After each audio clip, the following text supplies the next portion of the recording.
जय माता दी दोस्तों, कैसे हैं आप सभी। आशा करता हूं दोस्तों आप सभी अच्छे होंगे, स्वस्थ होंगे। दोस्तों आज मैं आपको माता मदानन की जानकारी दूंगा कि माता मदानन कौन है। और अगर किसी व्यक्ति के ऊपर माता मदानन को बुरे कार्य के लिए छोड़ दिया जाए, यानी कि बुरे में छोड़ दिया जाए, गलत में छोड़ दिया जाए, तो उस व्यक्ति के साथ में क्या क्या घटित होता है, क्या क्या उनको दिक्कतों का सामना करना पड़ता है और क्या क्या परेशानियां उठानी पड़ती हैं, इसकी जानकारी मैं इस वीडियो में दूंगा। तो सबसे पहले तो मैं आपको ये बता दूं कि माता मदानन है कौन। देखिए मित्रों, माता मदानन, माता चौगानन, माता मसानी, ये नाम आपने सुने होंगे। और मैं आपको बता दूं कि ये सभी नाम एक ही हैं। ये माता का स्वरूप एक ही है, बस सिर्फ और सिर्फ माता को अलग अलग नामों से बुलाया जाता है। माता मदानन यानी कि जो माता मैदान से चलती हैं, जब माता मैदान से चलती हैं तो उनको मदानन बोल दिया जाता है। जब माता चौराहे से चौगान से चलती हैं तो उनको चौगानन बोल दिया जाता है। और माता, कुछ लोग माता को माता मसानी के रूप में भी जानते हैं और माता मसानी कह कर के बुलाते हैं। माता शीतला मसानी, आपने माता का नाम सुना होगा और माता के दर्शन भी किए होंगे, उनके धाम पे भी आप गए होंगे। गुड़गांव में माता शीतला मसानी का मंदिर है। पहले माता शीतला बड़ी माता के रूप में पूजती हैं और माता मसानी छोटी माता के रूप में पूजती हैं। तो दोनों ही शक्तियाँ साथ में पूजती हैं। वैसे तो माता शीतला के 7 स्वरूप हैं। माता शीतला की 7 बहनें हैं, जिसमें माता शीतला सबसे बड़ी बहन मानी जाती हैं, सबसे प्रमुख मानी जाती हैं। और माता शीतला से छोटी 6 बहनें और मानी जाती हैं। लेकिन माता मसानी की पूजा एक अलग ही विधि विधान से करी जाती है। तामसिक रूप से भी माता की पूजा करी जाती है और सात्विक रूप से भी माता की पूजा करी जाती है। लेकिन जो ज़्यादा प्रचलन माता मदानन का, माता मसानी का देखा गया है, वो तामसिक रूप ही ज़्यादा देखा गया है माता का।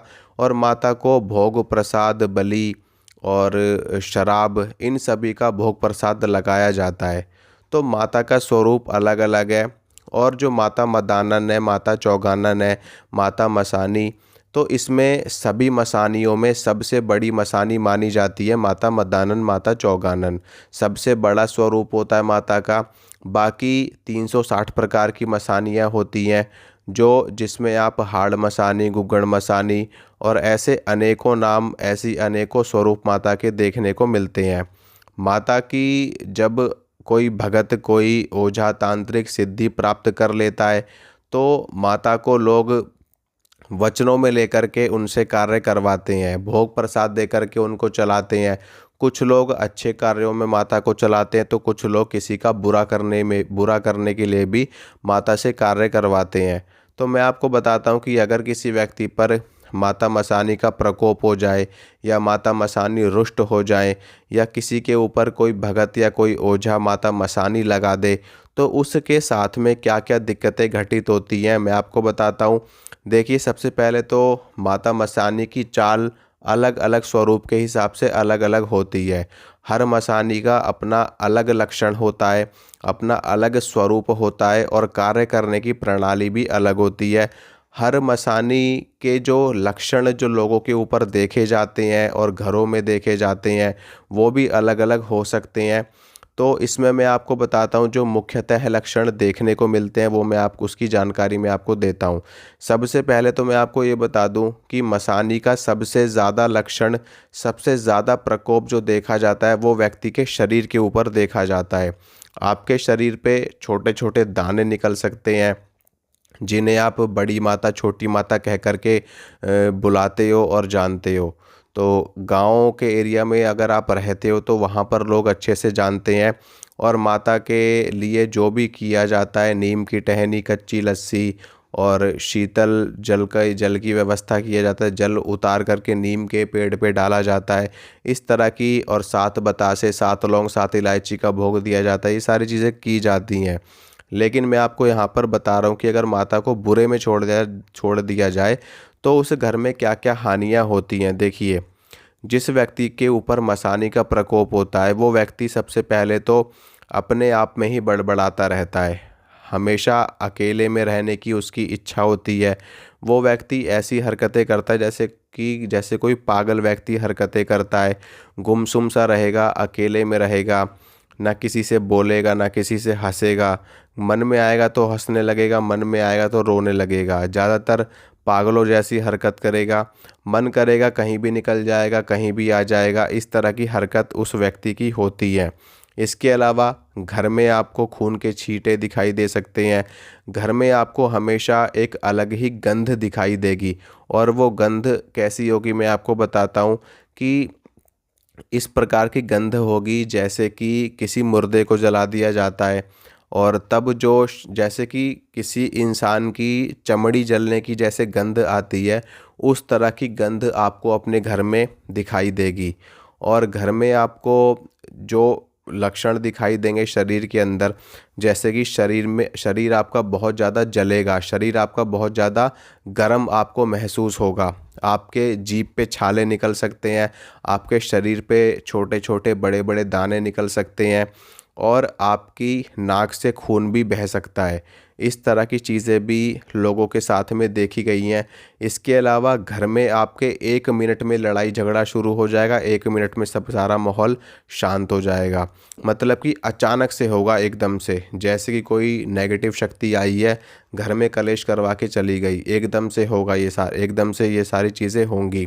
इसमें आपको अचानक से दुर्घटना भी आपके साथ में घटित हो सकती है कि एकदम से सब कुछ ठीक है, कोई दिक्कत नहीं है, कोई परेशानी नहीं दिख रही, आप जाते हो और एकदम से आपकी दुर्घटना हो जाती है। एकदम से आप बीमार पड़ जाते हो, बिल्कुल ठीक हो, और 1 घंटे बाद ही आपकी तबीयत इतनी ज़्यादा बिगड़ गई कि हॉस्पिटल लेकर के भागना पड़ा। आपके मुंह से खून की उल्टी आपको हो सकती है, आपके नाक से खून आ सकता है। और शरीर से आपको हमेशा अपनी स्किन में एक अलग ही जलन सी महसूस हो, आपके शरीर में आपको जलन महसूस होगी, जैसे कि कोई आग सी जल रही हो आपके शरीर के अंदर। इसके अलावा जो आपकी आँखें हैं, आपकी आँखों में एक पीलापन दिखाई देगा। ठीक है, जैसे कि आपको पीलिया का रोग, जैसे जब हमें पीलिया का रोग हो जाता है तो आंखें पीली पीली हो जाती हैं। तो इस तरह की सिम्टम, इस तरह के लक्षण आपको अपने शरीर में दिखाई देंगे। और आपको हमेशा ऐसा महसूस होगा कि जैसे कि कोई बहुत ही ज़्यादा बुरी शक्ति, बहुत ही ज़्यादा गंदी शक्ति आपके आसपास महसूस हो रही है, आपको आपके आसपास मंडरा रही है। और आपको डर बहुत ज़्यादा लगेगा। रात्रि काल में आपको बहुत ज़्यादा डर लगेगा कि जैसे कोई आपको आपका गला दबा रहा हो, आपके आसपास ही घूम रहा हो, आपको मारने की कोशिश कर रहा हो, और आपको डरा रहा हो। इस तरह की चीज़ें आपको बहुत ज़्यादा होंगी। अब मैं आपको बताता हूँ कि अगर आप इनसे बचना चाहते हो तो आपको क्या करना होता है। देखिए, अगर किसी पे इस तरह की चीज़ें या इस तरह की दिक्कतें होती हैं तो उनका उतारा किया जाता है। वो उतारा कोई जानकार भगत करे तो बहुत ही ज़्यादा अच्छा है, क्योंकि मसानी का उतारा भी इतना सरल नहीं होता। आम व्यक्ति इसका उतारा आराम से नहीं कर पाते हैं। कई बार ये उल्टी भी पड़ जाती है लोगों के ऊपर, क्योंकि इसके लिए एक अच्छा भगत अगर आप उतारा कर दे तो बहुत ही ज़्यादा अच्छा है। बाकी ऐसा नहीं है कि आप खुद भी नहीं कर सकते, आप खुद भी कर सकते हैं, आपके परिवार का कोई अन्य सदस्य भी कर सकता है। बस इसमें यह है कि आपको किसी भी प्रकार से डरना नहीं होता है। इनका उतारा चौराहे पे जाता है, नदी के किनारे भी जाता है, और शमशान में भी जाता है। वो निर्भर करता है कि किस प्रकार की मसानी आपके ऊपर चलाई गई है, किस प्रकार की शक्ति आपके ऊपर चलाई गई है, उसी के हिसाब से उतारा भी होता है। उतारा इनका शनिवार के दिन किया जाता है, अमावस्या के दिन किया जाता है, रात्रि काल में ही इनका उतारा होता है, रात्रि काल में ही इनका भोग जाता है।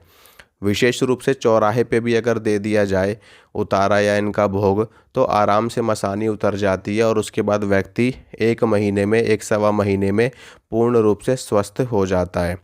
तो ये छोटी सी जानकारी मैंने आपको दी है। फिर कभी डिटेल में आपको जानकारी दूंगा। आशा करता हूँ दोस्तों, जो जानकारी मैंने आपको दी आपको अच्छी लगी होगी, आपको पसंद आई होगी। मिलूँगा आप सभी से अगली वीडियो में। तब तक के लिए जय माता रानी की।